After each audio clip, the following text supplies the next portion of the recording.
At the grand ballroom of Ravenscroft Hall, Lady Amelia Beaumont stood near the marble pillar, her dark eyes surveying the glittering assembly with the practiced ease of someone born into this world, yet never quite comfortable within it. At 22, Amelia possessed what her late mother had called an unfortunate combination of beauty and brain. Auburn hair that caught the light like burnished copper, a figure that turned heads in any room, and a mind sharp enough to make most gentlemen uncomfortable. Her father, the Marquis Edmund Beaumont, had long since given up trying to marry her off to the parade of suitable bachelors, who found her opinions on parliamentary reform far less appealing than her dowry. "You're doing it again," whispered her younger sister, Sophia, appearing at her elbow with 2 glasses of champagne. "That face you make when you're analyzing everyone like specimens in a museum." Amelia accepted the glass with a slight smile. "I cannot help it if most people are predictable. Look there. Lord Pembroke will propose a toast within the next 5 minutes. Lady Caroline will feign interest in whatever he says while mentally cataloguing every piece of jewelry in the room. And someone will inevitably ask our host about his travels to India." "Speaking of our host," Sophia said, her voice dropping to a conspiratorial whisper, "have you actually seen the Duke yet?" "They say he's positively terrifying. Father mentioned he once made Lord Worthington's cousin weep simply by looking at him during a business negotiation." "Grown men don't weep from mere looks, Sophia. That's absurd. Then explain why half the ladies here are too frightened to even glance in his direction, and the other half look like they want to throw themselves at his feet despite the fear." Amelia had heard the stories naturally. Who hadn't? Duke Alexander Blackwood, 32 years old, inherited his title at 20 after his father's sudden death, vastly wealthy from estates spanning 3 counties and investments in shipping ventures to the East Indies. But it was his reputation that preceded him like a winter storm. Cold, calculating, ruthless in business. A man who had turned his back on London society for years, only to return last season with an air of danger that made even the most hardened lords tread carefully in his presence. "There he is," Sophia breathed, and Amelia followed her gaze to the far end of the ballroom. She understood immediately why people whispered. Duke Alexander Blackwood stood near the fireplace, tall and imposing, in impeccably tailored black evening wear that seemed designed to make him look like a panther among peacocks. Dark hair swept back from a face that could have been carved from marble, all sharp angles and aristocratic lines, with eyes the color of stormy seas that seemed to assess everything they touched. He wasn't classically handsome in the soft, gentle way of London's favored sons. He was something else entirely. Dangerous, magnetic, the sort of man mothers warned their daughters about. "Goodness gracious," Sophia murmured. "The rumors don't do him justice. He's just a man, Sophia. A man who looks like he could crush your heart with one hand while penning a business contract with the other." Amelia was about to respond when the major domo's voice rang out. "Distinguished guests, His Grace requests your presence in the dining hall. Dinner is served." The procession into the dining room followed the rigid protocol of rank. Dukes and duchesses first, followed by marquises, then earls and their families in descending order. Amelia found herself seated midway down the impossibly long mahogany table, with Sophia on her right and an elderly countess on her left, who immediately began complaining about the draught from the windows. The Duke sat at the head of the table naturally, with Lord and Lady Harrington positioned close by in seats of honor. Frederick Harrington was a viscount with political ambitions and a smile that never quite reached his eyes. His wife, Lady Eleanor, possessed the kind of calculated beauty that came from expensive gowns and even more expensive jewelry, her dark hair arranged in elaborate curls that must have taken her maid hours to perfect. Amelia had met them both briefly upon arrival. Something about the couple made her instinctively uncomfortable, though she couldn't articulate why. Perhaps it was the way Lord Harrington's compliments felt like assessments, or how Lady Eleanor's laughter seemed just a touch too practiced, too perfectly timed. The first course arrived, a delicate consommé that steamed in fine porcelain bowls. Conversation flowed around her in waves of meaningless pleasantries. Lady Pembroke discussed her daughter's upcoming presentation at court. Lord Langley debated the merits of a new irrigation system for his Devonshire estate. Sophia kicked Amelia under the table and nodded toward a young gentleman across from them who'd been staring for the past 5 minutes. "Farcitu Henry Fairmont," Sophia whispered, "heir to the Fairmont textile fortune. Father mentioned him last week. Father mentions many gentlemen. I'm not a racehorse to be auctioned."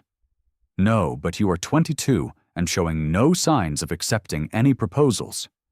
At this rate, you'll end up like Aunt Felicity, living alone with 12 cats and a parrot named Nelson.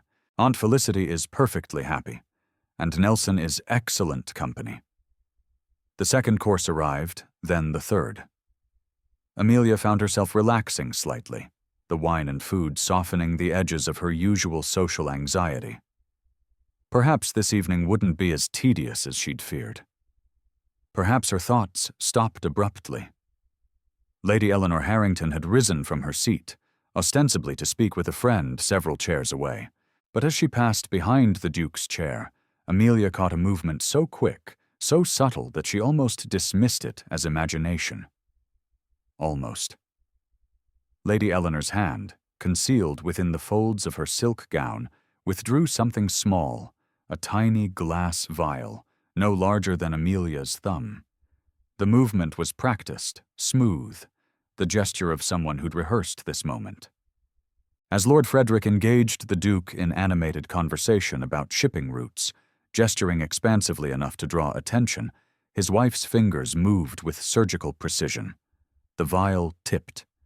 A clear liquid, barely visible, just a few drops, splashed into the Duke's wine glass. Amelia's heart slammed against her ribs. Time seemed to slow, each second stretching like honey. Lady Eleanor slipped the vial back into her gown, her expression never changing, her smile remaining perfectly in place. Lord Frederick laughed at something the Duke said, his hand clapping Alexander's shoulder in a gesture of false camaraderie. No one else had seen. The entire room continued their conversations oblivious. The Duke reached for his wine glass. Amelia didn't think. She simply moved, rising from her chair so quickly it scraped against the floor. She crossed the space between her seat and the Duke's in 4 swift strides. Conversation stopped. Heads turned. She felt the weight of dozens of eyes, but her focus remained fixed on that wine glass rising toward those stormy sea eyes. "Don't drink that," she whispered urgently, her hand shooting out. The wine glass tilted. Red liquid spilled across the pristine white tablecloth in a spreading stain that looked disturbingly like blood. The crystal struck the table with a sharp crack, but didn't shatter. Silence crashed over the room like a physical force. The Duke's eyes, those infamous, stormy, cold eyes fixed on her face. Up close, they were even more intense than she'd imagined, containing depths that seemed to calculate 1,000 possibilities in the space of a heartbeat. "Lady Amelia," he said, his voice a low rumble that seemed to vibrate through her bones. "That was my wine. It was poisoned." The words left her mouth before she could consider the consequences. Gasps rippled through the assembled nobility. Someone's fork clattered against china. Poisoned. Lady Eleanor's voice rose in shocked indignation. "What a preposterous accusation. Your Grace. I'm terribly sorry, but it seems Lady Beaumont has had too much wine herself. The poor dear must be confused." Lord Frederick stood, his face reddening. "This is outrageous. My wife and I are guests in this house, and we're being slandered by this hysterical girl." "I am neither hysterical nor confused," Amelia said, her voice steady despite the trembling in her hands. "I saw Lady Harrington add something to the Duke's wine from a small vial just moments ago, as she passed behind his chair. You saw no such thing. Lady Eleanor's hand flew to her chest in theatrical shock. I was merely greeting Lady Worthington. I never went near His Grace's glass. You're mistaken, child, Lord Frederick said, his tone dripping with condescension. These dinner parties can be overwhelming, especially for young ladies of sensitive constitution. Perhaps you should retire to the drawing room and rest. Amelia felt heat rise to her cheeks, not from embarrassment, but anger. I am not mistaken. I know what I saw. This is absolutely scandalous, Lady Pembroke announced to no one in particular. To make such accusations without proof, someone should send for the Marquis Beaumont, another voice suggested. His daughter clearly needs to be removed before she causes further embarrassment. The words struck like physical blows. Amelia felt the room closing in, felt the weight of judgment from every direction. She had acted on instinct, on certainty, but standing here now with the entire aristocracy staring at her like she'd lost her mind, doubt began to creep in. What if she was wrong? What if the shadows and candlelight had played tricks? What if she'd just destroyed her family's reputation over a mistake? Then the Duke moved, his hand, large, warm, steady, closed around hers. The gesture was gentle but unmistakable. Every eye in the room tracked the movement. Alexander Blackwood stood slowly, his considerable height making everyone else seem small by comparison. He didn't release Amelia's hand. Instead, his thumb brushed across her knuckles in a gesture that felt absurdly intimate given the circumstances. His stormy sea eyes held hers for a long moment. Then he spoke 3 words that would change everything. "I believe you!" The room erupted. "Your Grace, surely you cannot!" Lord Harrington sputtered. "I believe, Lady Amelia," Alexander repeated, his voice cutting through the noise like a blade through silk.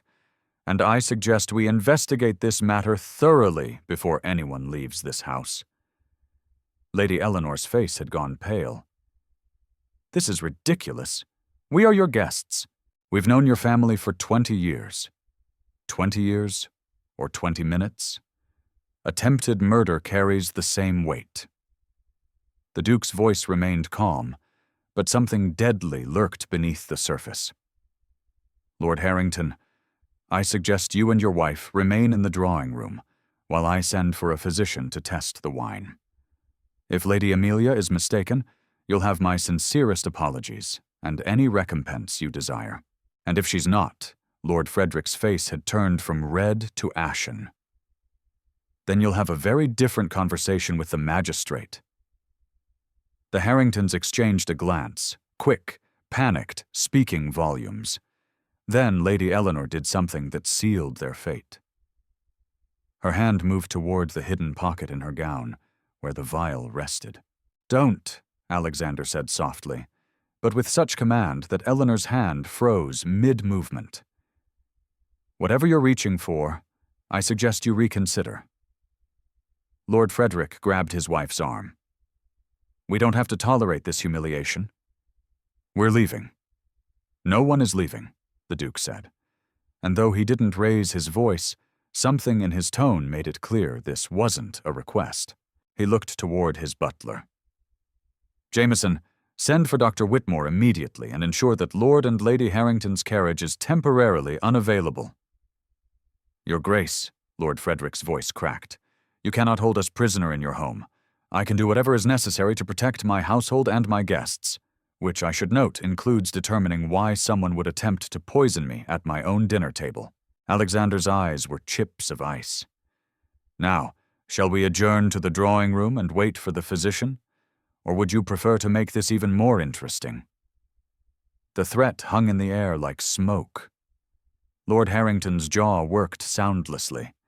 Lady Eleanor looked like she might faint, all her practiced composure crumbling. "The drawing room," Frederick finally managed. "But this is a mistake, a terrible mistake. We shall see." As footmen moved to escort the Harringtons from the dining room, Alexander finally released Amelia's hand. She immediately felt the loss of that steady warmth. "Lady Amelia," he said, his voice pitched for her ears alone. "I would speak with you privately. If you're amenable." Her father appeared at her elbow, his face creased with concern. "Amelia, what in heaven's name?" "Father, I'll explain everything." But first she looked at the Duke, at those penetrating eyes that seemed to see straight through to her bones. "Yes, Your Grace, I'm amenable." Sophia squeezed her arm as she passed. "You're either the bravest person I know or the maddest," she whispered. "Possibly both." Amelia followed the Duke from the dining room, acutely aware of every whisper, every stare following their departure. She just accused prominent members of society of attempted murder in front of the entire aristocracy. Her reputation would either be vindicated or destroyed by whatever happened next. There was no middle ground anymore. The Duke led her to his study, a masculine room of dark wood and leather, shelves lined with books and maps, a fire crackling in the hearth. He closed the door, then leaned against his desk, regarding her with an expression she couldn't quite read. "That," he said finally, "was either the bravest or most foolish thing I've witnessed in recent memory." "I saw what I saw," Amelia said, lifting her chin. "Even if the entire world thinks me mad, I know what Lady Harrington did." "I don't think you're mad." He moved closer, and she caught the scent of sandalwood and something darker, more complex. "I think you have exceptional observational skills and no sense of self-preservation. Would you rather I'd said nothing? Let you drink poison?" "No." The word was soft but absolute. "No, I'm grateful beyond measure. I'm simply trying to understand why you risked everything to save a man you've never even met." Amelia considered the question. "Because it was the right thing to do. Because I couldn't live with myself if I'd stayed silent.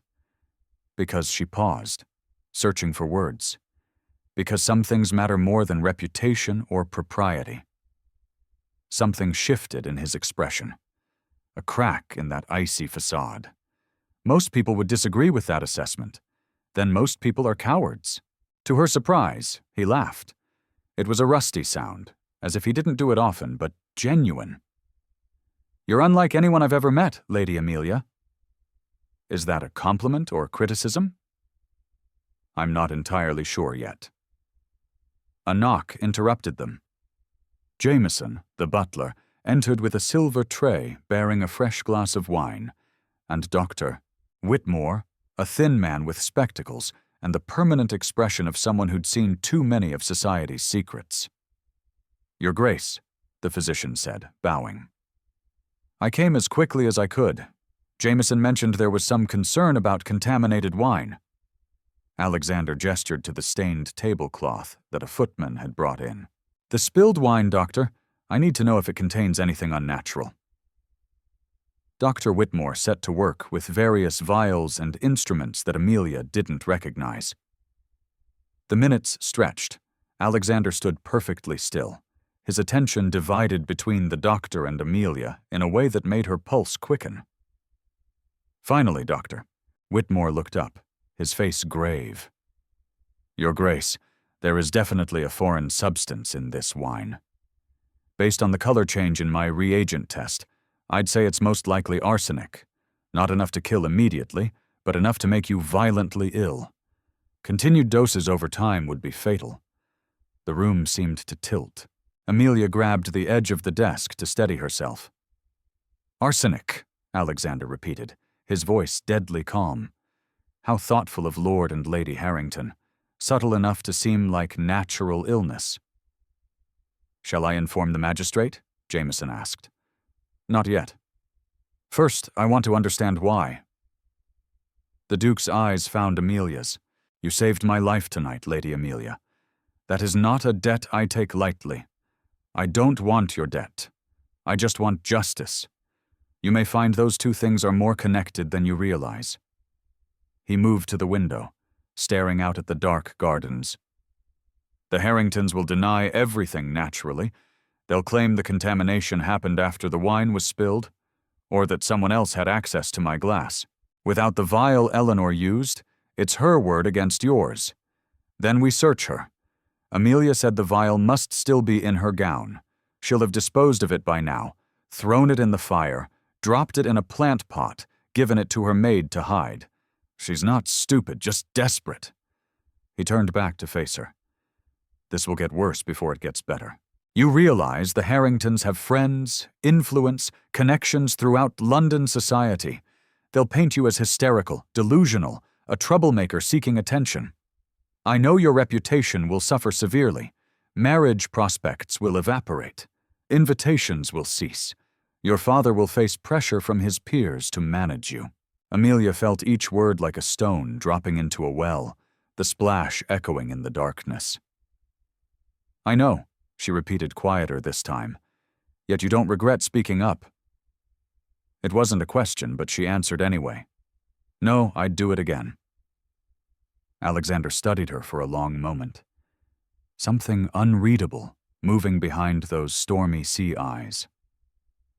Then he smiled, a real smile this time, not the polite mask he'd worn earlier. It transformed his entire face, made him look younger, almost human. Then I suppose we're allies now, Lady Amelia, because I don't abandon people who save my life, regardless of what society demands. And if the Harringtons want war, I'm more than happy to oblige. What will you do? What I do best. His smile turned sharp. I'll investigate. I'll gather evidence. I'll dismantle their lives piece by piece until they're begging to confess. And you? He moved closer. Close enough that she had to tilt her head back to meet his eyes. You are going to be my ally in this, my partner, which means you'll be spending a great deal of time in my company. Is that a threat or a promise? That depends entirely on your perspective. And what will people say about a young lady spending time alone with the most dangerous duke in England? His smile widened. Exactly what they're already thinking. But by the time we're done, their opinions won't matter. The truth will. Amelia knew she should be frightened, should retreat to safety, to propriety, to the comfortable cage society had built for women like her. Instead, looking into those stormy eyes that burned with purpose and something else she couldn't quite name, she felt only one thing: exhilaration. Then I accept your partnership, your grace. Alexander, he said, if we're to be allies against vipers, you should call me Alexander. Only if you call me Amelia. Very well, Amelia. The way he said her name felt like a caress. Welcome to the most dangerous game in London. I hope you're ready. As she left his study and returned to find her worried father and excited sister, Amelia realized something. Ready or not, her life had just changed irrevocably. The safe, predictable path she'd been walking had ended tonight. Whatever lay ahead would be dangerous, scandalous, and possibly devastating. She couldn't wait. The morning after the disastrous dinner party, Amelia woke to find London society had already passed judgment. It's everywhere, Sophia said, bursting into her bedroom with a stack of morning correspondence. Every breakfast table from Mayfair to Belgravia is discussing what happened last night. And Amelia, it's not good. Amelia sat up, accepting the letters with trepidation. The first was from Lady Pembroke, politely but firmly uninviting her to next week's garden party. The second was from Mrs. Caroline Thornberry, canceling their scheduled visit to discuss charitable work. The third, fourth, and fifth followed similar patterns. Invitations withdrawn, engagements postponed indefinitely, social doors closing with the soft but definitive click of rejection. What does father say? Amelia asked, setting the letters aside. He's in his study. He's been in there since dawn, with Lord Whitmore and Lord Langley. I heard raised voices. Sophia perched on the edge of the bed, her usual cheerfulness dimmed. They're saying terrible things, Amy. That you've always been odd. That you've read too many novels. That you were seeking attention from the Duke by creating a scandal. That's absurd. I was trying to save his life. I know that, too. You know that? But Lord and Lady Harrington have been very busy this morning. They visited half of London's most influential families, telling their version of events. In their story, you're an unstable young woman who became infatuated with the Duke and fabricated the entire poisoning attempt to gain his attention. Amelia felt ice in her veins. That's a complete fabrication, but it's a believable one. Think about it. The Duke is wealthy, titled, and mysterious. You're an unmarried lady known for having unconventional opinions. You spilled his wine in front of everyone and made dramatic accusations without proof. To anyone who wasn't there, who didn't see what you saw, their version sounds more plausible than yours. The physician confirmed there was arsenic in the wine, which the Harringtons claim was added after the wine was spilled, precisely to support your accusation. They're suggesting you orchestrated the entire thing, perhaps even poisoned the wine yourself after knocking it over. Sophia grabbed her hand. I know it's monstrous, but that's what they're telling people. A knock at the door interrupted them. Their lady's maid, Agnes, entered with a troubled expression. Miss Amelia, your father requests your presence in his study. Immediately, the walk down the corridor felt like a march to the gallows. Amelia found her father standing by the window, his usually ruddy complexion pale, his shoulders bowed under invisible weight. Father, she began. But he raised a hand. Do you have any idea what you've done? His voice was quiet, which somehow made it worse than shouting. In one evening, you've managed to make our family the subject of the most scandalous gossip London has seen in years. I saved a man's life. You accused respected members of society of attempted murder without a shred of proof. The physician found arsenic, which proves nothing about who put it there. He turned to face her, and she saw genuine fear in his eyes. Amelia, I've spent the morning fielding visits from some of the most powerful men in England. They're all saying the same thing. Control your daughter or face the consequences. What consequences? Social ruin. Business partnerships dissolved. Political alliances severed. Do you understand? This isn't just about you anymore. This affects our entire family, our tenants, our standing in society. So you want me to lie to recant what I saw? I want you to be reasonable. Lord Harrington has offered to let this entire matter drop if you issue a public apology, admitting you were mistaken. I wasn't mistaken. Amelia. Father, I know what I saw. Lady Harrington poisoned the Duke's wine. If I apologize, if I recant, I'm not just lying. I'm letting attempted murderers go free. Her father sank into his chair, suddenly looking much older than his 50 years. The Duke believes you. Did you know that? He sent a message this morning stating in no uncertain terms that he stands by your account of events. Then why? Because belief and proof are different things. Without evidence, without the vial, without witnesses, this becomes a matter of reputation and influence, and in that arena, my dear, we're outmatched. The Harringtons have the support of half the peerage. They've positioned themselves as the wounded parties, victims of a young woman's delusions. Amelia felt tears prick her eyes, but refused to let them fall. What would you have me do? I don't know, he admitted, his voice breaking slightly. I'm trying to protect you, but I don't know how. If you maintain your accusations, society will destroy you. If you recant, you'll have to live with the lie. Either way, your prospects for a good marriage are, he trailed off, unable to finish. Ruined? Severely compromised. A different knock sounded. Jameson, their butler, entered with a silver tray bearing a single card. My lord, the Duke of Ravenscroft is here to see Lady Amelia. Her father and Amelia exchanged glances. Show him to the drawing room, the Marquis said. And Amelia, be careful. The Duke's support is valuable, but it comes with its own dangers. He's not a man known for following society's rules. Perhaps that's exactly what I need right now. She found Alexander standing by the drawing room fireplace, looking entirely too large and masculine for the delicate furniture and pastel walls. He dressed more casually than last night, still impeccably tailored, but in day clothes of charcoal that somehow made his eyes even more striking. "Lady Amelia," he said, bowing. "I hope I'm not intruding." "Not at all, Your Grace, though I suspect my father would prefer you'd sent a letter rather than calling in person. I'm sure he would, but letters can be intercepted, and I prefer to deliver certain messages face to face." He studied her. "You've heard the rumors. As I take it that I'm a mad woman seeking your attention through false accusations." "Yes, I've been informed." "And your response?"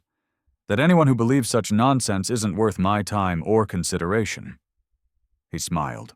That same transformation she'd seen last night. "Excellent answer. Though I should warn you that describes approximately 3/4 of London society. Then I suppose I'll have a great deal more free time for reading." An optimistic perspective. "I like it." He moved closer, his expression growing serious. "I came to tell you that I've hired investigators, discreet ones, to look into the Harringtons' affairs. If there's evidence of their plan, we'll find it, but it may take time. And until then, I'm the villain in their story." "Unfortunately, yes. Which is why I have a proposal for you." Amelia's heart quickened. "What sort of proposal?" "A strategic one. The Harringtons are counting on society's judgment to protect them. They believe that if enough people view you as unstable or attention-seeking, any evidence we find will be dismissed as fabricated. So, we need to change the narrative." "How?" "By making it clear that you have my complete and unwavering support, not just my belief in your account, but my public endorsement of your character and judgment." "Your Grace, Alexander, that will only make the rumors worse. They'll say I've compromised you somehow, or that you're motivated by—" She felt heat rise to her cheeks. "By what? Attraction?" He said it so casually as if discussing the weather. "Let them say it. The truth is, I find you fascinating, Amelia. You're brave, intelligent, and apparently willing to face social ruin rather than let injustice stand. Those are rare qualities. You barely know me. I know enough. I know you didn't hesitate to save my life. I know you haven't wavered in your account despite enormous pressure. I know you told your father you'd rather live with society's censure than a lie." He paused. "How do I know that?" "Because my valet's cousin is your father's footman, and servants talk. Welcome to how I gather information." "Despite everything," Amelia laughed. "That's remarkably underhanded. I prefer resourceful, but we're getting off topic. My proposal is this: allow me to publicly court you." She stared at him. "I beg your pardon?" "Not a real courtship necessarily, though I won't rule that out entirely." His eyes held a glint of humor, but a visible, unmistakable demonstration that I value your company and judgment. "I'll dance with you at every ball. I'll call on you regularly. I'll make it clear to all of London that any insult to you is an insult to me. That's madness. Your reputation will suffer. My reputation is already that of a dangerous, unpredictable recluse. This will simply add surprisingly good taste in women to the list." He moved closer still, close enough that she could see flecks of silver in those stormy eyes. "The Harringtons want to isolate you, make you powerless. This does the opposite. It makes attacking you considerably more dangerous for them." "Why would you do this? Risk your own standing for someone you barely know?" "Because you saved my life. Because I despise bullies and cowards, which the Harringtons most certainly are, and because," he hesitated, something vulnerable flickering across his face. "Because I've spent years keeping everyone at arm's length, trusting no one, expecting betrayal from every corner. Then you appeared and threw yourself into danger to save a stranger. That kind of courage deserves protection, not punishment." Amelia's mind raced. What he was proposing was outrageous, potentially ruinous for both of them. But he was right about one thing. Isolated, she was vulnerable. With the Duke's support, she had power. "If we do this," she said slowly, "there need to be rules. I won't be treated like some helpless damsel in need of rescue. I want to be involved in the investigation. I want to help expose the Harringtons." Agreed. "And this arrangement, this fake courtship or whatever it is, it ends when we've cleared my name and brought them to justice. No expectations beyond that, of course, though something in his eyes suggested he wasn't entirely opposed to other possibilities. And if at any point I ask you to stop to end this arrangement, you'll do so immediately. No arguments. You have my word." She extended her hand. "Then we have an agreement, Your Grace." He took her hand, but instead of shaking it, he bowed and pressed a kiss to her knuckles. A gesture formal enough to be proper, but intimate enough to send warmth racing up her arm. "Please," he said, "if we're to convince society we're courting, you really should call me Alexander." "Very well, Alexander, and you should know that I'm quite terrible at pretending to be demure and obedient." "Excellent. I find demure and obedient exceedingly boring." Over the next fortnight, Alexander proved true to his word with a thoroughness that left London society reeling. He appeared at the Beaumont residence every afternoon at precisely 3 taking Amelia for rides through Hyde Park in his elegant barouche. While other couples whispered sweet nothings, they discussed political philosophy and debated the merits of various investment strategies. Amelia discovered that Alexander possessed a wickedly dry sense of humor, particularly when observing London's social peacocking. "Notice Lord Pembroke's new waistcoat," he murmured one afternoon as they passed the older gentleman. "The embroidery is so elaborate, I believe I can see the entire history of the Crusades depicted across his stomach." Amelia bit back a laugh. "That's unkind, but accurate. And look there. Lady Caroline is wearing the same gown she wore to Lady Morrison's ball last month. I predict she'll claim it's been completely redesigned." "How do you even notice such things?" "I notice everything. It's both a gift and a curse.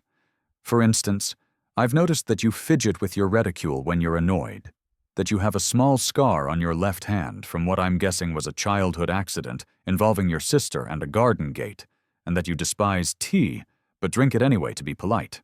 She stared at him. "The scar was from Sophia daring me to climb the gate. I fell." "How did you know about the tea?" "You grimace slightly every time you take a sip, as if you're drinking medicine." "Why continue if you dislike it?" "Because refusing tea at social gatherings marks one as odd, and you spend so much effort already being perfectly conventional." His tone was teasing but not unkind. Their public appearances had the desired effect. Within days, the narrative began to shift.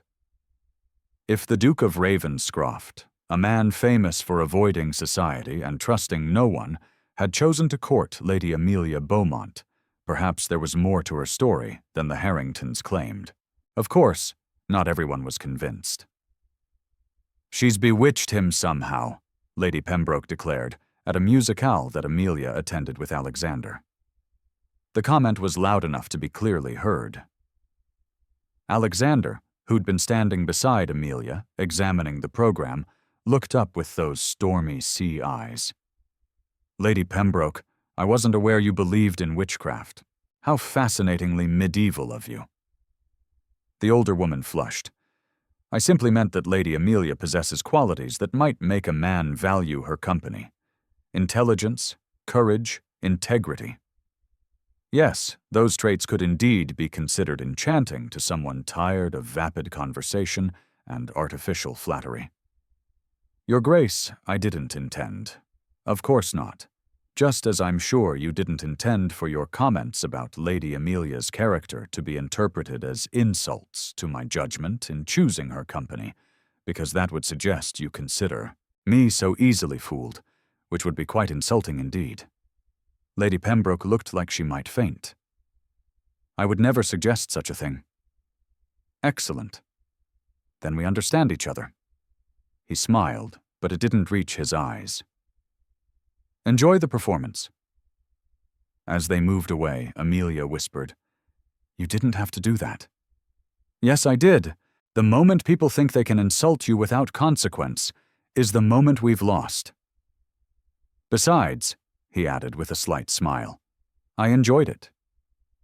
Lady Pembroke has been tedious for years. Someone needed to say something. But not all confrontations ended so smoothly.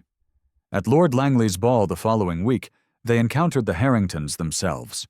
The couple had been avoiding events where Alexander and Amelia might appear, but apparently decided it was time to reclaim their social ground. Lord Frederick approached them in the refreshment room, his expression one of wounded dignity. "Your Grace, might I have a word? You may have several, Lord Harrington, though I cannot promise you'll enjoy my responses." Frederick's jaw tightened. "This vendetta against my wife and myself must end. You're a reasonable man. Surely you can see that Lady Amelia was mistaken that night. The wine was tested after it had been spilled and handled by numerous servants. Any contamination could have occurred then. Interesting theory, except Dr. Whitmore confirmed the poison was dissolved in the wine, not added to the stain afterward. The chemical composition was quite clear on that point. Then someone else must have poisoned it before dinner was served. A disgruntled servant, perhaps. My wife and I would never." "Lord Harrington," Alexander interrupted, his voice dropping to a dangerous quietness. "I'm going to give you some advice. Stop talking. Stop spreading rumors. Stop pretending to be the injured party, because the more you protest, the more attention you draw to your actions that night, and I promise you, I will find evidence of what you did. It's only a matter of time. You cannot prove something that didn't happen, can't I? I've already discovered some fascinating information about your financial situation. Gambling debts, Lord Harrington, quite substantial ones. And your shipping investments, the ones you convinced my father to recommend to me years ago. They've all mysteriously failed, haven't they?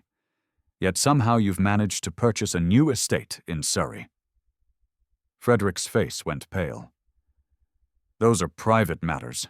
Nothing is private when attempted murder is involved.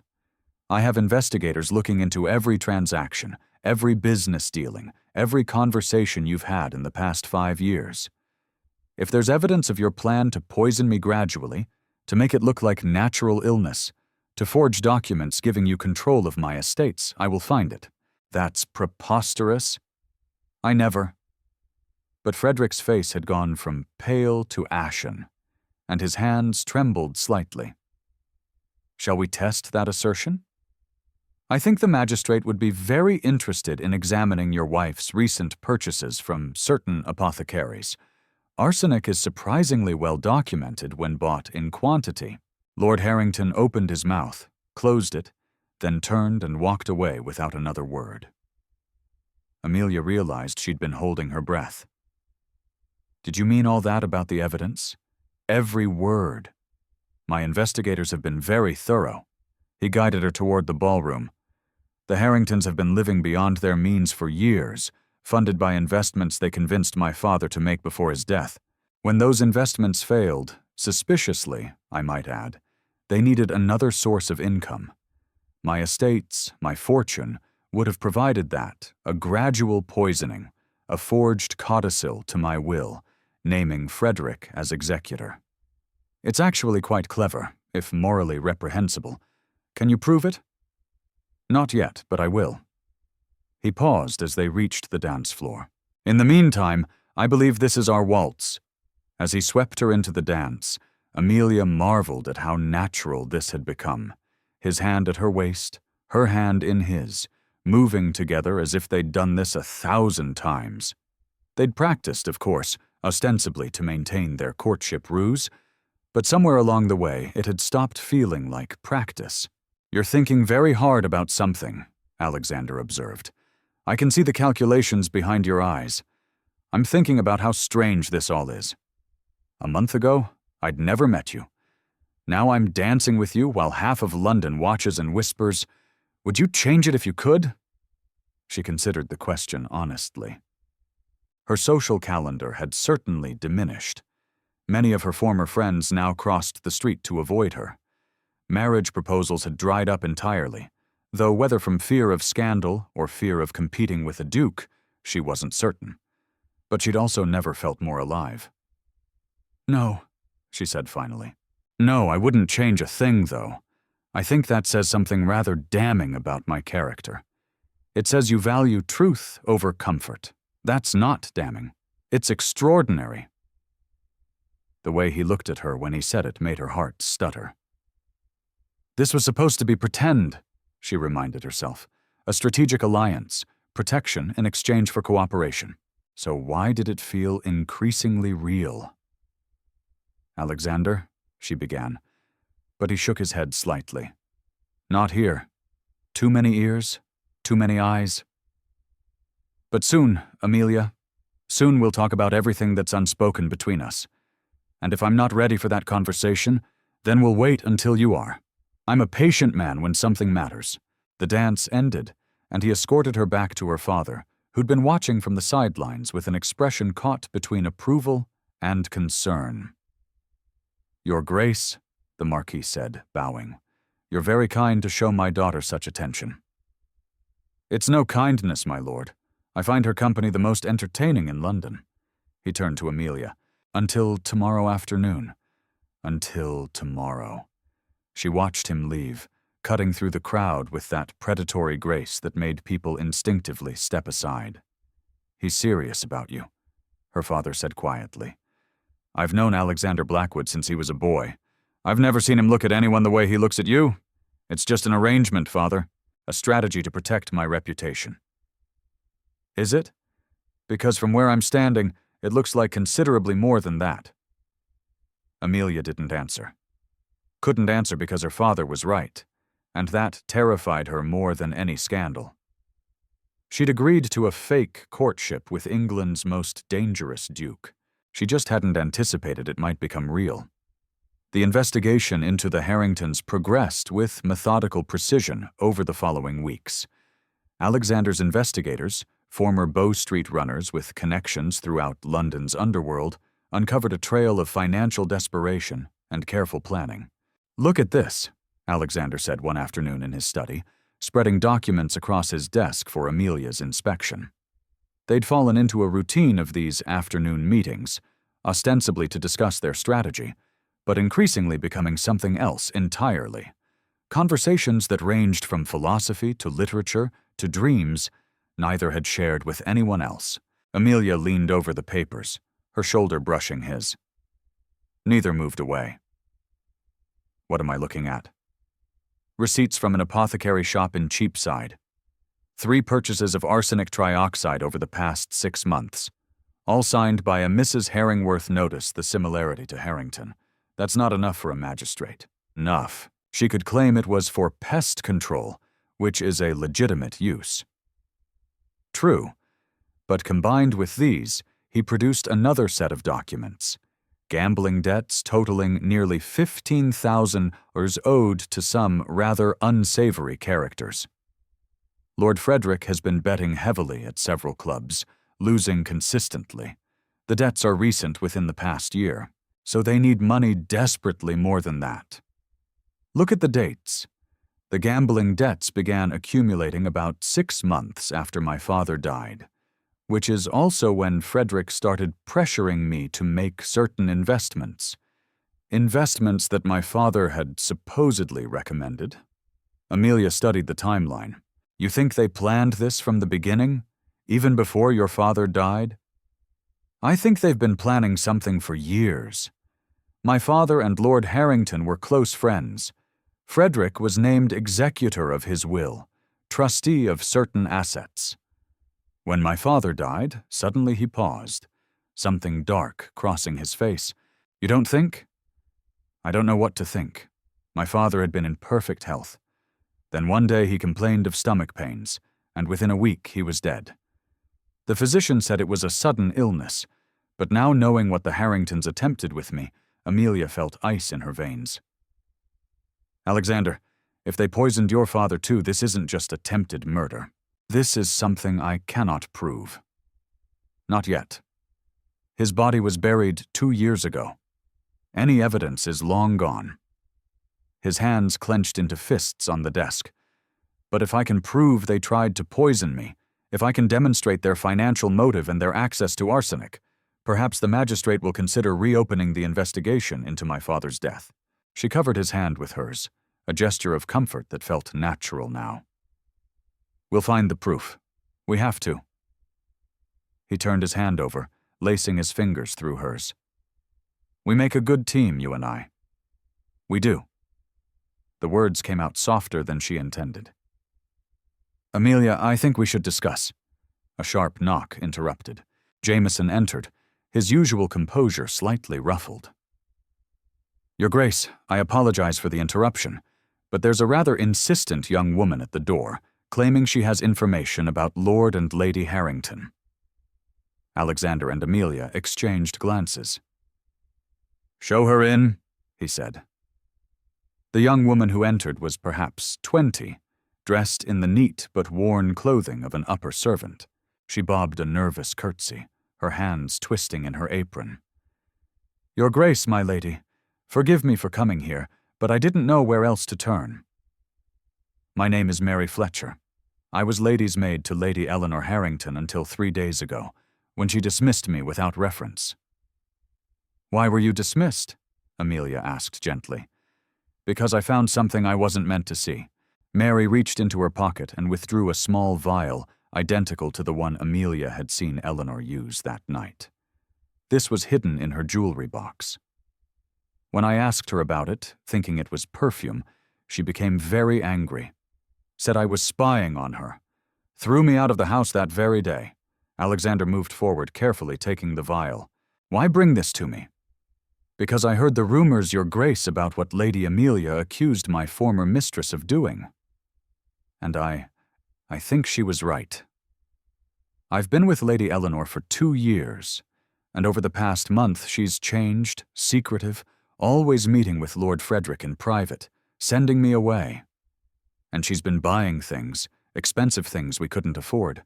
When I asked where the money came from, she said it was none of my concern." "Did you ever hear them discuss the Duke?" Amelia asked. Mary hesitated, then nodded. "Once. I was bringing tea to the drawing room and heard Lord Frederick say something about when Blackwood is gone. I thought perhaps he meant when you were away traveling, Your Grace. But then Lady Eleanor laughed and said something about patience, that these things couldn't be rushed. The pieces were falling into place like a terrible puzzle." Alexander examined the vial. "Is there anything still in this?" "A few drops, Your Grace. I didn't want to empty it in case it was evidence of something terrible." "You've done the right thing coming here, Miss Fletcher." Alexander moved to his desk, writing quickly. "This is the address of my solicitor. Go to him today and tell him I've sent you. He'll help you draft a formal statement about everything you've witnessed. And this?" He handed her a small purse. "Should help you until you find new employment. I'll personally provide you with a character reference." Mary's eyes filled with tears. "Thank you, Your Grace. You're very kind." After she left, Alexander immediately summoned Dr. Whitmore to test the vial's contents. The physician arrived within the hour, performed his analysis, and confirmed what they already suspected.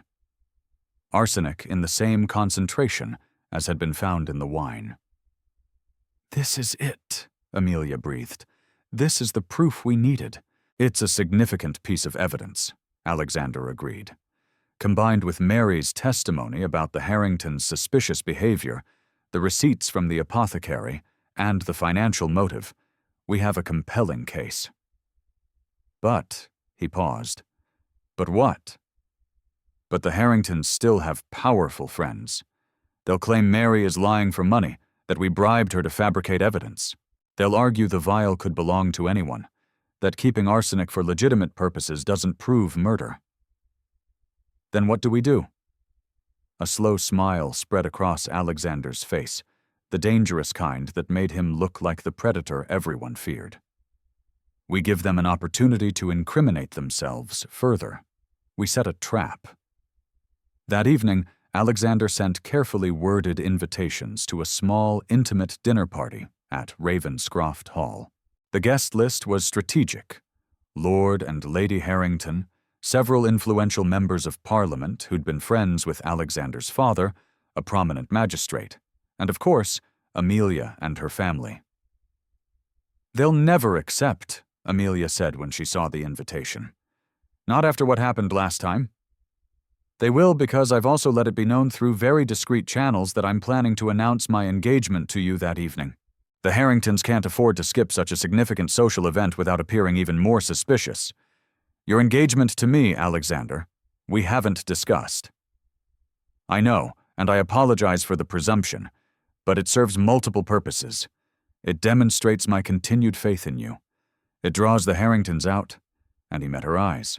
"It forces a conversation you and I have been avoiding." Her heart hammered. "What conversation? The one where I confess that this stopped being pretend for me weeks ago."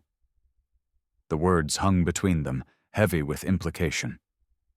Amelia found herself unable to look away from those stormy sea eyes that had once seemed so cold, but now burned with something else entirely. "Alexander, you don't have to answer now. You don't have to answer at all. But I wanted you to know the truth before this dinner party, before whatever happens next. I've fallen in love with you, Amelia, completely irrevocably, in a way I didn't think myself capable of. And regardless of what you feel in return, I will see this through. I will clear your name and bring the Harringtons to justice. That doesn't change." Amelia's mind reeled. She should be shocked, should protest that they barely knew each other, should maintain the pretense of their arrangement. But standing there in his study, surrounded by evidence of conspiracy and murder, having spent weeks in his company discovering depths she'd never imagined, she couldn't deny the truth. She'd fallen for him, too. "I need time," she said finally, "to think, to be certain. This has all happened so quickly. Take all the time you need. I'm not going anywhere." The night of the dinner party arrived too quickly. Amelia dressed with unusual care, choosing a gown of deep sapphire that Sophia insisted brought out her eyes. Her maid arranged her auburn hair in an elegant style, leaving a few curls to frame her face. "You look beautiful," her father said when she came downstairs. "Are you certain about this evening? If Alexander's plan goes wrong, it won't. It can't. This is our chance to end this." The Marquis studied her face. "You care for him? Truly care for him?" "Yes," she admitted. "I do. Then I hope he's worthy of you, though. From what I've seen, I believe he is." Ravenscroft Hall blazed with light as their carriage approached. Footmen in impeccable livery stood at attention. Inside the house had been transformed, flowers everywhere, musicians tuning their instruments, the dining room set for an intimate gathering. Alexander greeted them personally, impossibly handsome in formal black evening wear. When he bowed over Amelia's hand, his thumb brushed her wrist in a gesture so subtle, so intimate that it sent shivers through her. "You look exquisite," he murmured, too quietly for anyone else to hear. "You're not so terrible yourself." His smile was quick, genuine, high praise indeed. The other guests began arriving. Lord and Lady Harrington came fashionably late, Eleanor resplendent in emerald silk that must have cost a fortune they supposedly didn't have. Her smile was fixed, brittle. Frederick's face showed strain around the eyes. They knew something was wrong. They had to. Dinner proceeded with excruciating politeness. Conversation remained light. Politics, weather, the upcoming season. Amelia noticed Alexander watching the Harringtons carefully, his expression pleasant but his eyes calculating. During the fourth course, he rose, glass in hand. "My friends, I've asked you here tonight for a special reason. As you know, recent events have been challenging. But through adversity, I've discovered something precious. I found someone whose courage, intelligence, and integrity inspire me daily." Eleanor's knuckles went white on her wine glass. "Therefore, it gives me great pleasure to announce my intention to marry Lady Amelia Beaumont." The table erupted in congratulations. Lord Langley raised his glass in toast. The magistrate offered hearty approval. Amelia's father beamed with genuine joy, and the Harringtons looked like they might be ill. "This is wonderful news, Your Grace," Lord Frederick managed, his smile not reaching his eyes. "Though rather sudden, isn't it?"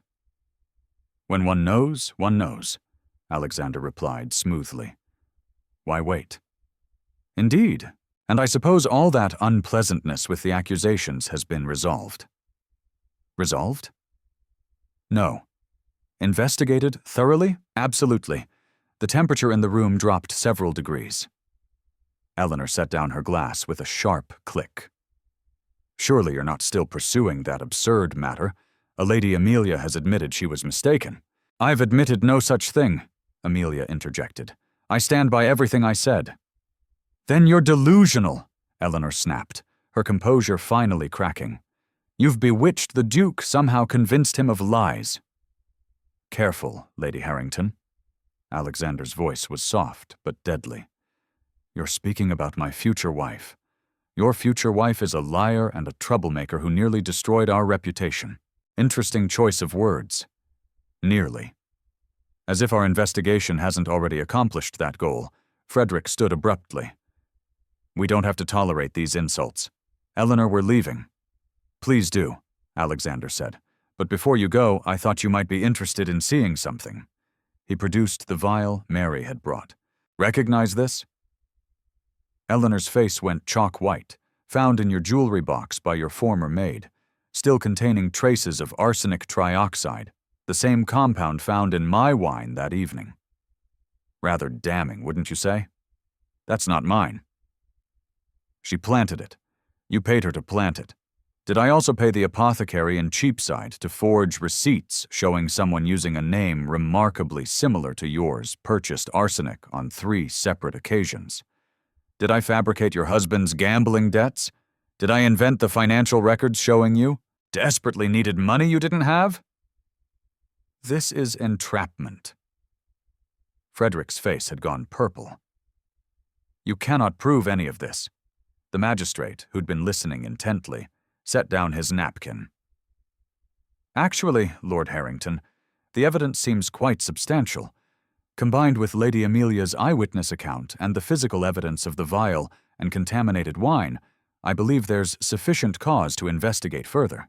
"You're taking his side," Eleanor shrieked. "We've been friends with your family for years, which makes this all the more disappointing." The magistrate stood. "Lord and Lady Harrington, I'm formally requesting you both accompany me to answer some questions about the events of that evening and your recent activities. This is ridiculous." But Frederick's bluster was fading, replaced by genuine fear. "We've done nothing wrong." "Then you have nothing to fear from an investigation." Alexander's voice was cold. "Unless, of course, there's more you'd like to confess, such as whether this was your first attempt at poisoning someone for financial gain, or whether my father's sudden death 2 years ago wasn't quite as natural as it seemed." The blood drained from both their faces. "That's slander," Frederick gasped. "You cannot possibly suggest." "I can suggest whatever the evidence supports, and my investigators have uncovered some very interesting facts about the timing of my father's illness, your financial difficulties, and your proximity to him during his final days." Alexander moved closer, and both Harringtons instinctively stepped back. "Here's what's going to happen. You're going to cooperate with the magistrate's investigation. You're going to confess to your attempt to poison me. And if I find even a shred of evidence linking you to my father's death, I will ensure you both hang for murder." "We didn't kill your father," Eleanor cried. "We only tried to." She stopped, realizing what she'd admitted. Silence crashed over the room. "You only tried to—" "What, Lady Eleanor?" the magistrate asked quietly. "Please do continue." Eleanor looked at Frederick, who'd sunk into his chair, his face in his hands. All their practiced denials, their careful lies had crumbled in an instant. "We tried to make him sick," she whispered finally, "just sick enough that he'd need help managing his affairs. Frederick was supposed to take over gradually, make some investments, recover our losses. But we never meant to kill him. We weren't giving him enough for that. But you were poisoning him, Alexander's voice was deadly quiet. Slowly, methodically, hoping to incapacitate him enough to gain control of his fortune. It wasn't supposed to be permanent, just temporary, until we could recover our financial position. And when I refused to make the investments you wanted, when I started questioning the arrangements my father had made, you decided to try again. But this time, you planned to kill me, to forge documents, making Frederick my executor, giving you control of everything. Frederick's head snapped up. How did you— I found the forged documents in your study. You really should have better locks or more loyal servants. Your butler was quite helpful once I explained the situation. The Harringtons were finished, and they knew it. As the magistrate called for the constables he'd had waiting outside, both Frederick and Eleanor seemed to shrink, their elegant veneer cracking to reveal the desperate, greedy people beneath. I'm sorry, Eleanor said as the constables led them away. We were drowning in debt. We had no choice. There's always a choice, Amelia said quietly. You chose wrong. After they were gone, the remaining guests sat in stunned silence until Lord Langley finally raised his glass. To justice and to Lady Amelia, whose bravery made this possible. To Lady Amelia, the others echoed. Amelia felt tears prick her eyes, relief, vindication, and something else she couldn't quite name. When she looked at Alexander, he was watching her with an expression of such pride and tenderness that her breath caught. The guests departed soon after, leaving Amelia and Alexander alone in the drawing room. The fire crackled in the hearth. Outside, rain had begun to fall, pattering against the windows. It's over, she said wonderingly. It's actually over. Your name is cleared. Society will have no choice but to accept the truth now, and your father. Will they investigate? The magistrate promised to look into it. With the Harringtons' confession about poisoning him, there's cause to examine the circumstances more closely. Even if we can't prove they killed him, they'll face charges for what they did to me. That's something. Amelia moved to the window, watching the rain streak down the glass. I should feel triumphant. But I just feel tired. That's the exhaustion of battle ending. You've been fighting for weeks. It's natural. What happens now to us? I mean— She turned to face him. You announced our engagement tonight. Everyone believes we're to be married. Yes. He moved closer, his expression uncertain. The first time she'd seen him anything less than completely confident. I apologize for the presumption. I shouldn't have announced it without your explicit consent. If you wish to call it off, to claim it was part of the ruse to draw out the Harringtons, I'll support whatever story you choose. And if I don't want to call it off— His eyes widened slightly. Amelia, you said this stopped being pretend for you weeks ago when you fell in love with me. She took a breath, gathering her courage. It stopped being pretend for me, too. Somewhere between the investigations and the afternoon rides, between the debates and the dances, I fell in love with you, Alexander Blackwood, even though you're dangerous and intense and make half of London nervous just by existing. I make you nervous, too, he said. But he was smiling, terrified, but in the best possible way. He crossed the remaining distance between them, his hands coming up to frame her face with surprising gentleness. Marry me, Amelia, not because of society's expectations or maintaining appearances. Marry me because I love you, because you're the bravest, most brilliant woman I've ever known, because I cannot imagine facing another day without you. Yes, she breathed. Yes, I'll marry you. He kissed her then, and it was nothing like the chaste kisses society permitted. This was heat and promise, passion and tenderness, all the weeks of restraint finally breaking free. His hands tangled in her carefully arranged hair, her fingers gripped his jacket. The world narrowed to just this, his mouth on hers, his heart beating against her palm, the rightness of being in his arms. When they finally broke apart, both breathing hard, Alexander rested his forehead against hers. I should probably speak to your father formally, ask his permission properly. He'll say yes. He already told me he thinks you're worthy of me. High praise from the Marquise Beaumont. Don't let it go to your head. You're still dangerous, difficult, and far too accustomed to getting your own way. And you love me anyway. Against all logic and reason, yes.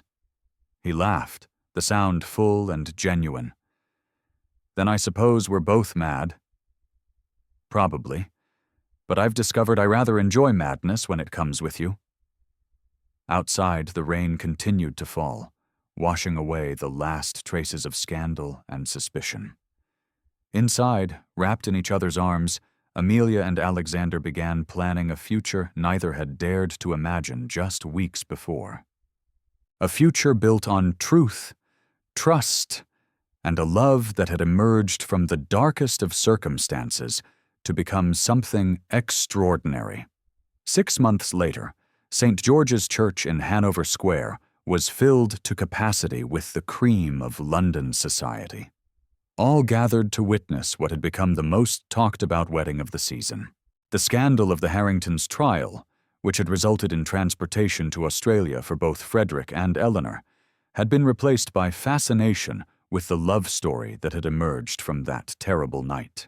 Amelia stood in the vestibule, her hand on her father's arm, looking down the long aisle toward where Alexander waited. Her wedding gown was a masterpiece of ivory silk and delicate lace, but it was the expression on the Duke's face that made her breath catch. Wonder and love and fierce possessiveness all at once. "Ready, my dear?" her father asked softly. "More than ready." The ceremony was beautiful and surprisingly emotional. When Alexander spoke his vows, his voice, usually so controlled, trembled slightly on the words to love and to cherish. When Amelia promised to honor and keep him, she saw his eyes glisten with what might have been tears. Sophia, serving as maid of honor, had to dab at her own eyes with a handkerchief. The wedding breakfast at Ravenscroft Hall was an elaborate affair, but Amelia barely tasted the food. She was too aware of Alexander beside her, his hand finding hers under the table, his thumb stroking her wrist in that gesture that had become their private communication. "Happy?" he murmured, during a lull in conversation deliriously. "Good, because I have a surprise for you." After the guests departed, and they were finally alone in the master suite that would now be theirs together, Alexander presented her with a leather-bound journal. "What is this?" she asked, opening it to find pages filled with her handwriting, essays, thoughts, observations she'd written over the past months. "I may have conspired with your sister to collect your writings. I thought you might consider publishing them. They're brilliant, Amelia. Your insights on social reform, education, women's rights. People should read them." She stared at him. "You want me to publish under my own name?" "Why not? You're a duchess now. You have the social standing to weather any criticism, and the world deserves to hear your voice." Tears spilled down her cheeks. "Has anyone ever told you that you're quite possibly the most remarkable man in England?" "I believe you mentioned it once or twice, usually right before calling me insufferable." "You are insufferable and remarkable." "And mine." "Yours," he agreed, pulling her close. "Always yours." Their first year of marriage was everything Amelia had never dared to hope for. Alexander proved to be an attentive, passionate husband who delighted in her company and encouraged her intellectual pursuits. True to his word, he helped her publish her essays, which garnered both controversy and acclaim. "Listen to this," she said one morning at breakfast, reading from the Times. "The new Duchess of Ravenscroft challenges conventional thinking with unusual directness." Unusual directness, as if having opinions makes me peculiar. "You are peculiar," Alexander observed from behind his own newspaper. "That's why I married you. You married me because I saved your life. I married you because I couldn't imagine living without you. The life-saving was just a fortunate introduction." She threw a piece of toast at him. He caught it without looking up from his paper. "Show off," she muttered. "You love it," she did. Their arguments were spectacular, intellectual debates that ranged from politics to philosophy to the proper way to organize a library. Their reconciliations were even better, passionate encounters that left them both breathless and laughing. "We're terrible at fighting," Amelia said one evening after a particularly heated debate about parliamentary reform had ended with them in bed. "We're excellent at fighting. We're just better at making up semantics. You love semantics. I love you, you impossible man. I know it's my greatest achievement." The Ton, which had initially been scandalized by their courtship, gradually came to accept and even admire the unconventional couple. The Duke and Duchess of Ravenscroft became known for their intellectual salons, their progressive views, and their obvious devotion to each other. "They're still disgustingly in love," Sophia reported after visiting from her own recent marriage to Mr. Fairmont. "It's like watching a romance novel, except somehow more so." Amelia's father, now enjoying his role as grandfather to Sophia's children, smiled. "Some people are simply meant for each other. I recognized it the day Alexander first defended her at that terrible dinner party." 18 months into their marriage, Amelia discovered she was expecting. Alexander's reaction was everything she could have hoped. Joy, terror, and fierce protectiveness all at once. "You're certain you're well?" he asked for the 100th time. "Dr. Whitmore said everything is progressing normally." "Yes, Alexander. For the 100th time, I'm perfectly healthy. You should rest more. Perhaps stop attending so many social events. I'm pregnant, not made of glass, and I have a lecture series to complete on women's education reform. Amelia, don't Amelia me in that tone. I'm growing a human, not becoming an invalid." He pulled her close, his hands splaying protectively over her still flat stomach. "I know. I can't lose you. You're everything." Her irritation melted. "You won't lose me. I'm far too stubborn to go anywhere. Promise me you'll be careful. I promise. And you promise not to hover like an anxious mother hen. I make no such promise." Their son was born on a crisp October morning, arriving with lusty cries that echoed through Ravenscroft Hall. Amelia had endured a long labor with Alexander holding her hand the entire time, looking more terrified than she'd ever seen him, faced down, business rivals or social scandals. "You did it," he whispered, tears streaming down his face as he held their son for the first time. "You're extraordinary. We did it," she corrected, exhausted but euphoric. "What shall we name him?" They'd debated names for months without reaching consensus.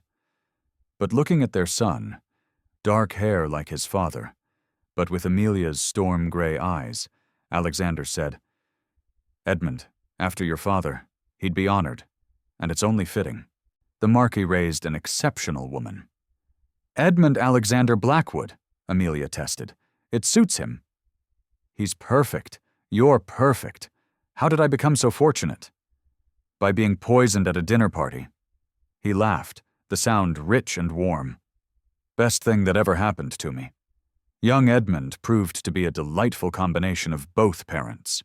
His father's intelligence and intensity, his mother's courage and stubborn streak.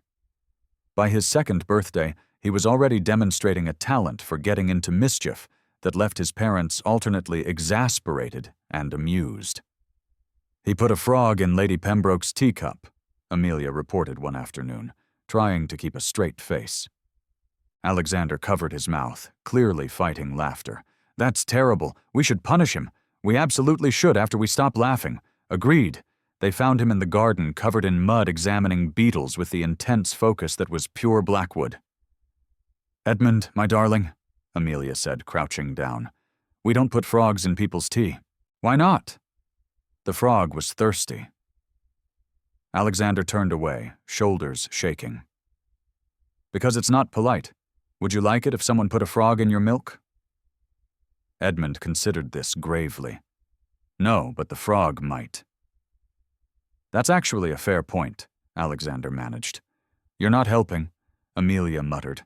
That evening, After Edmund had been bathed, fed, and put to bed with a story about brave knights and clever ladies, Amelia and Alexander sat in their private sitting room, her feet in his lap as he massaged them, a nightly ritual she'd come to cherish. "Do you ever think about that night?" she asked. "The dinner party where everything changed." "Every day, though my perspective on it has shifted. It's no longer the night someone tried to kill me, it's the night I met you. Rather dramatic circumstances for a first meeting. Fitting, though, nothing about us has ever been conventional." She smiled, thinking about their journey, from accusation and scandal to partnership and love. "I suppose not, but I wouldn't change any of it. Not even the parts where half of London thought you mad, especially not those parts. They led me to you." He pulled her closer, kissing her softly. "I love you, Amelia Blackwood, more than I thought possible to love anyone, and I love you, my dangerous, impossible, perfect Duke. Perfect. You've definitely hit your head. Perfect for me. That's all that matters." Years passed in a comfortable rhythm of love, laughter, and occasional chaos, courtesy of young Edmund, and eventually his younger sister, Clarissa, who arrived 3 years after her brother with the same determination to conquer the world. The Duke and Duchess of Ravenscroft became fixtures of London society, known as much for their progressive salons and intellectual contributions as for their devoted marriage. Amelia published several more volumes of essays, while Alexander used his influence to champion educational reforms and workers' rights. "We are becoming respectable," Amelia observed one evening at a particularly dull society event. "Heaven forbid," Alexander replied. "Should I start a scandal to remedy the situation? Please don't. I've had enough scandal to last a lifetime." Fair point. On their 10th wedding anniversary, Alexander arranged for them to return to Ravenscroft Hall for a private dinner in the same dining room where their story had begun. The table was set for 2, candles casting the same dancing shadows she remembered from that fateful night. Feeling nostalgic, she asked as he pulled out her chair. Grateful. "I wanted to return to where it all started and remember how fortunate I am. We both are." He poured wine. "A different vintage," she noticed with a smile and raised his glass. "To the woman who saved my life in more ways than one. To 10 years of marriage, 2 remarkable children, and a love I never expected to find. To second chances," she added, touching her glass to his, "and to adventures yet to come." They drank, and then Alexander set down his glass with a slight smile. "I have something for you." He produced a leather box, opening it to reveal a necklace, a stunning piece featuring a deep blue sapphire surrounded by diamonds. "It's beautiful," Amelia breathed. "It belonged to my mother. My father gave it to her on their 10th anniversary. I had it cleaned and reset, but the stones are original. I thought you should have it." Tears filled her eyes. "Alexander, I'm honored. Your mother would be proud of the man you've become. She would have loved you. You're everything. She was brave, brilliant, unwilling to accept injustice." He fastened the necklace around her throat, his fingers lingering on her skin in a way that still made her shiver after all these years. "Do you remember what you said to me?" She asked that first night when I accused the Harringtons. "I believe you." 3 words that changed everything. They did because in that moment when the entire world thought me mad, you chose to trust me. That's when I knew you were different. I knew you were different when you threw yourself across a room to save a stranger. Most people wouldn't have done that. Most people have better sense than I do. Most people are boring. You're extraordinary." She stood, moving into his arms. "We're rather extraordinary together. I think we are." He kissed her, deep and thorough, with all the passion of their early days, but now enriched by years of partnership and love. "Happy anniversary, my darling wife. Happy anniversary, my impossible husband." Later that night, Lying in bed with moonlight streaming through the windows, Amelia thought about the girl she'd been, the one who'd felt out of place in society, who'd worried she'd never find someone who understood her, who'd feared a life of comfortable misery. That girl had been brave enough to spill wine and face scandal, brave enough to trust a dangerous duke, brave enough to love without reservation. And in return, she'd found everything she'd never known she wanted: partnership, passion, purpose, and a family built on mutual respect and genuine affection. "What are you thinking?" Alexander asked sleepily, pulling her closer. "That I'm happy. Truly, completely happy. Good. That's all I ever wanted for you." "For us," she corrected. "We're a team, remember? The best team in England. Possibly the world. Definitely the world." She smiled in the darkness. Outside she could hear the night sounds of the estate, owls calling, wind in the trees, the distant sound of the fountain in the garden where Edmund liked to play. This was her life now, this beautiful, chaotic, perfect life. And it had all started with 3 simple words. "I believe you." Sometimes, Amelia reflected, the greatest love stories begin not with love at first sight, but with trust, with someone choosing to believe you when the world demands doubt, with someone standing beside you when standing alone would be easier. Alexander had given her that, and in return, she'd given him something he'd never had before. Someone who saw past the dangerous duke to the remarkable man beneath. They'd saved each other, really, not just from poison or scandal, but from loneliness, from doubt, from lives half lived in fear of judgment. "I love you," she whispered. "I love you too," he murmured back. Always, and in the safety of each other's arms, in the home they'd built together, surrounded by the family they'd created, the Duke and Duchess of Ravenscroft slept peacefully. Their story, which had begun with danger and suspicion, had become something neither could have imagined. A romance for the ages, built on trust, courage, and a love strong enough to overcome any obstacle. In the years to come, when their children were grown and asked about how their parents had met, Amelia and Alexander would exchange knowing glances and smile. "It's quite a story," Alexander would say. "The best stories always are," Amelia would add, and then they'd tell it the tale of a poisoned glass of wine, 3 life-changing words, and a love that had conquered scandal, society, and every expectation to become something truly extraordinary. Their legacy would extend far beyond their titles or wealth. It would live in the reforms they championed, the books Amelia wrote, the example they set of what marriage could be when built on equality and respect. But most of all, it would live in the truth they proved together, that sometimes the greatest loves emerge from the darkest moments, and that courage, whether facing down murderers or facing your own heart, is always rewarded. The Duke and Duchess of Ravenscroft lived long, productive lives, filled with love, laughter, and the occasional scandal. Edmund saw to that.